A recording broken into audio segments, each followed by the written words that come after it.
article came out today, and it was talking about how many times a championship changed hands in the UFC in 2022, and it was 9. It was the third most of all time, if I'm recalling the article right. But it was an interesting piece because I've never seen a year like this, and I'm completely fascinated by it. If 2022, Dana White got a meeting with 2011 Dana White, 2011 Dana White kicks him out and tells him not to come back. It was a very different way of doing things. And I got to tell you, as a viewer, it was refreshing. I love 22. I love the people that were given opportunities to fight for belts. I love that the champs came in and put the straps up as many times as they did. Now, if you can stay with me on this, let's back up to something called UFC 1 in Mobile, Alabama in 1993. Young man, 178 pounds, wearing what people referred to as a bathrobe, named Royce Gracie, opened the eyes of the world. Things changed. My life changed. You believe that? What a statement. The way I was treated in school walking the hallways was different when Royce Gracie showed people that grappling's effective. Okay. Now let's fast forward. And as we fast forward, we get into something called the super fight. And the first ever was Ken Shamrock versus Royce Gracie. Is that accurate? Was it Ken versus Royce was first, or was it Ken versus Severn? But it was the super fight. Now they're going to do the tournament, but now you've got this super fight. And basically what that entailed is two guys that you know when you're familiar with are going to fight each other. Whereas up until that moment, the guys would get into the cage, and that's where you would become familiar with them. You knew nothing about them. You hadn't seen them compete before. You didn't have a frame of reference for what they were even going to attempt to do. And that was working. That was getting people's attention. But you see, we're bringing two guys that the world knows and putting them together is a much bigger deal. Let me tie that in with 1988, and it was called Saturday Night's Main Event. Now, all Vince McMahon would do on Saturday Night's Main Event, all wrestling that was on TV was known as a squash match, all of it. You had a guy that they would clearly represent as the bigger star, whether you'd ever seen him before or not. It would be very clear, this is the guy. And then you would have what was known as a jobber. There's a guy that you weren't familiar with, and his job, as he was being a jobber, was to put the other guy over, but that's all you would get on TV. All the way up to what your feature match was. It was squash matches where one guy comes out and crushes the other guy. Saturday Night's Main Event was different. You'd take two guys that have been squashing, and you'd put them together, so you'd have 5 matches, but we all, as the audience, knew who both guys were. It was a treat. They did huge ratings. Arenas were sold out. You guys understand that? I'm telling you some things that seem obvious, but we weren't able to do that within MMA. As a matter of fact, the closest we had to those two worlds colliding is prior to Fox picking up the UFC. Vince McMahon was a suitor for the UFC. And he was going to buy it and shut it down, so the rumor goes. Now, Vince's son, and again, this is the way the story goes, Vince's son, Shane, loved MMA. He said, no, Dad, this is great. We're going to keep him. We're going to build him. I'm going to do it for you. And Vince told his son, you cannot create a star unless you can determine the outcome. And based on everything Vince had done, that was true. A guy couldn't just get over with the audience. You had to build it. There was a way to do it. And I bring this to you because the tournaments were truly the great days. The tournaments used to be done, 8-man tournaments, 3 fights in one night, 3 victories in one night to win it. Now, the guys got too good. The fights got too damaging. They got too long. We used to have a fight, you're 3 guys in one night, but you could be out there a total of 6 minutes, would be very common. Once those matches got longer, the guy can't do it. The human body can't just keep walking out there. So we do away with the tournaments, but let's keep that in mind. Let's still keep that idea because it took all the politics out of it. It's one way that Royce Gracie was truly able to establish and prove his point of the effectiveness of his family's jiu-jitsu. Took on all comers.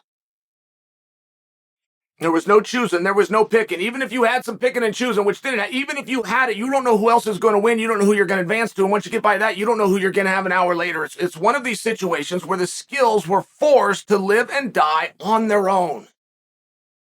And that's awesome. That's what we know of sport, guys. That's what Olympics is. That's what the NCAA is. That's what the playoffs is for the NFL. Have more points than the other guy when time runs out. Move to the next round. Cream rises to the top. You see where that's hard to do in our sport? It's just hard to do. There's a lot of politics. There's a lot of maneuvering. You guys create it. You guys decide who you want to see the most, who you're willing to part with your money and your time. And that guy moves up the card. Generally, they work hand in hand. Generally, the more popular fighter is also the better fighter, generally. But I share this with you because I would love to see a tournament. I would just love it. I did an interview with Layla Ali, and she was not brash or arrogant in the least. As a matter of fact, she said her biggest regret, she was the champion, the world champion, and she was undefeated. And she was the one that told me, well, I thought I was. From sparring and training and going around, we got a pretty tight community. I think I was the best in the world, but it's hard for me to really know that. I wish that I would have gone through the Olympic Games, because the Olympic Games is a tournament format. It's the only way. And she went even further, talk about being humble. She talked about a fight in her career and how hard she trained. She would tell me about these sprints that she had to do. And she said they brought in a girl that was a bar fighter. Wasn't familiar with that term. Well, it meant just what you might think. The girl was kind of a tough girl at the local bar. Put her in there with Layla. They put it on TV. They do this whole fancy thing, and Layla knows the truth. And I share that with you because the tournament really is awesome. I'm not sure who the best guys in the world are. I know who the champions are. So do you. We got a ranking system to turn to. But boy, we have seen our own system of determining champions and determining rankings. We have seen that flawed to the max. You can look early on in the sport or within divisions, and you'll shake your head and go, you got to be kidding me. They were champion of the world. Nobody did anything wrong. You're guessing, you're taking opinion, you're building, everything was fine. But that's where I come back to the tournament. You want to talk about the belt has changed hands 9 times throughout the organization. I mean, that's damn near one a month. That's interesting to me. And I'm not certain that it couldn't change more. I'm not convinced Bo Nickel can't beat Alex Pereira. I use that one simple example. I'm not certain he can't. But I'm not certain that he can't, right? A guy who's literally never fought in the organization. I'm having a conversation with him, man. I think he won a world championship. I could be wrong, but I'd set my time aside and, I'd bet you snacks. And it's one of these situations, but I think that you can keep on playing that game. I think some of the people that are champion, you wouldn't have predicted would be it, because you wouldn't have predicted they could even get the opportunity. Here's what I'm trying to tell you.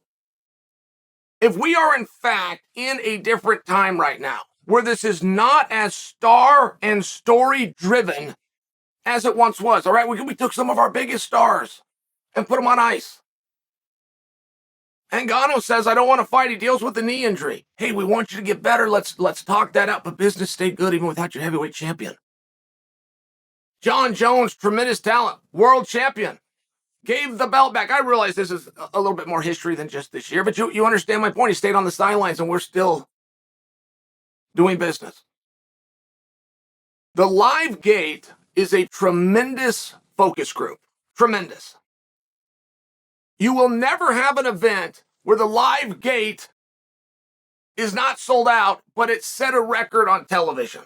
Just by example, just as one focus group, right? You're not going to go, well, the Live Gate was a little light, but boy, the pay-per-views, record setting just doesn't work that way. There's a really good focus group. It's not perfect. It's really good. The last pay-per-view, the main event goes up in flames. There's a last-minute shuffle. You end up with Ankalaev. Ankalaev is going to take on Lovich.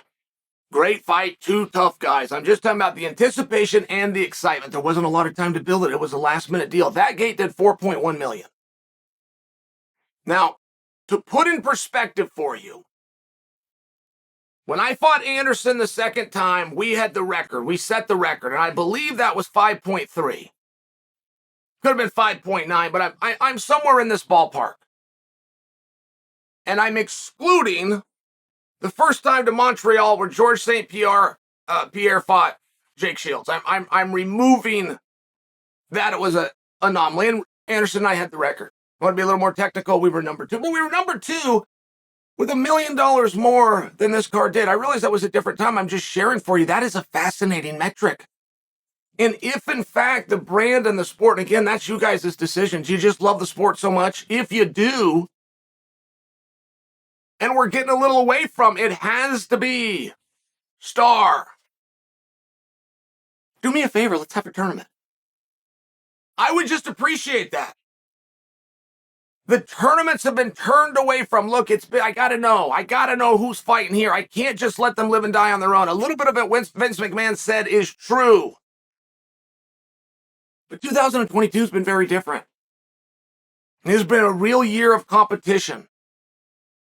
The entertainment era wasn't as strong. And if we're doing that, if we're going to move forward with that, and we really can put damn near anybody as long as they're good in there with damn near anybody as long as they're good, let's do a tournament. Just for old Chael, just so we know. Just to Layla Ali's point. And I think it should be an all-comers. How big's the bracket going to be? Is it going to be 8-man? Is it going to be 16-man? I think it should be an all-comers, like any other tournament. If you're in the organization and you're in the weight class and you raise your hand, we try to find a way to get you in the tournament. Let's play this thing out. Let's find out who the best fighter in the world really is.